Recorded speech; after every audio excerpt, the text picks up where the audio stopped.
Bienvenue à tous et à toutes. Me revoilà vous présentant le pain venu du ciel. Il s'agit d'une personne et le moyen le plus efficace de le connaître, c'est à travers sa parole.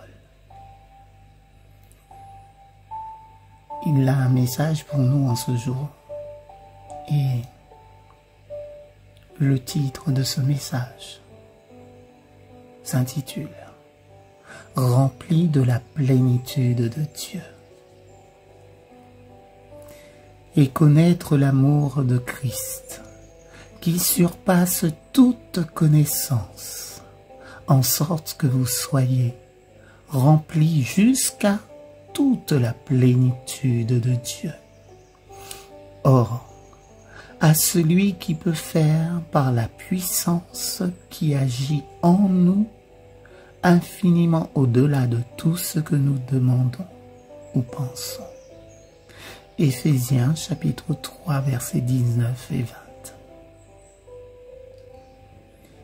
Le don du Christ, dans sa plénitude, contient le secret qui distingue le christianisme de toutes les religions.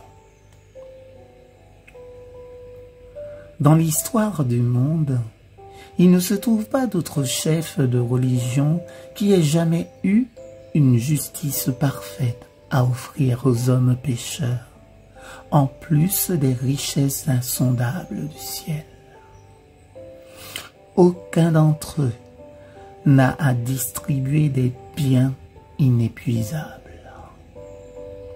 Ils sont pécheurs comme nous et ne peuvent rien offrir pour nous enrichir.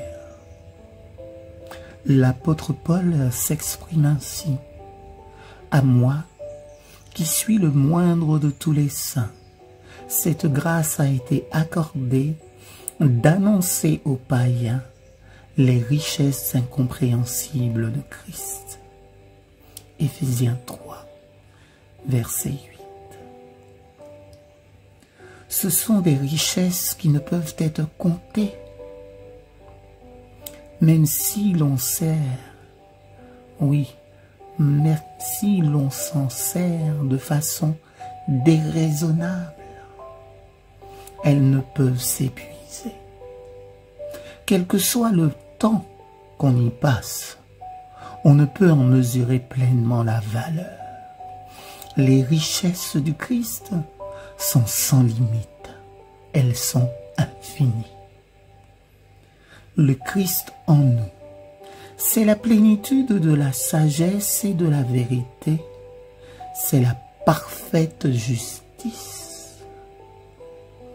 Il est une mine précieuse qui contient toute la richesse du ciel. Quand nous l'acceptons, nous recevons aussi tout cela. Et nous avons tout reçu de sa plénitude et grâce par grâce. Jean chapitre 1 verset 16. La foi est le moyen par lequel toute sa richesse devient nôtre. La foi, ce mot qu'on emploie si facilement, cette notion à laquelle on se réfère avec légèreté, ce mot qui est toujours sur nos lèvres et toujours dans nos oreilles. Certains d'entre nous ont perdu le sens de sa réalité même pour l'avoir entendu trop souvent. Ce mot désigne cet acte simple de confiance et de consécration au Christ, en qui sont cachés tous les trésors du ciel comme dans une réserve illimitée. Il nous unit à lui, sa richesse passe dans nos vies. Nous sommes unis à la personne la plus fortunée de l'univers. Quand je dilate mes poumons, l'air y entre. Quand j'ouvre mes yeux, la lumière y entre.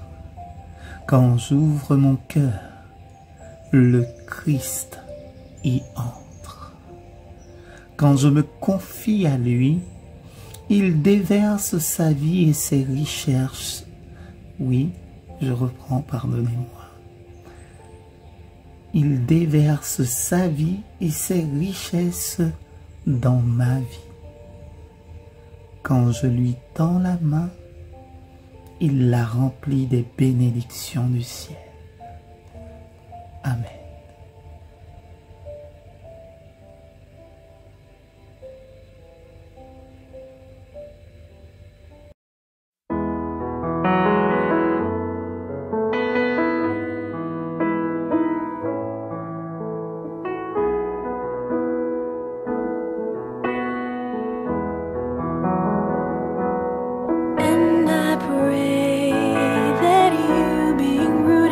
Established in love, may have power together with all the saints. And I pray that you, being rooted and established in love, may have power together with all the saints to grasp how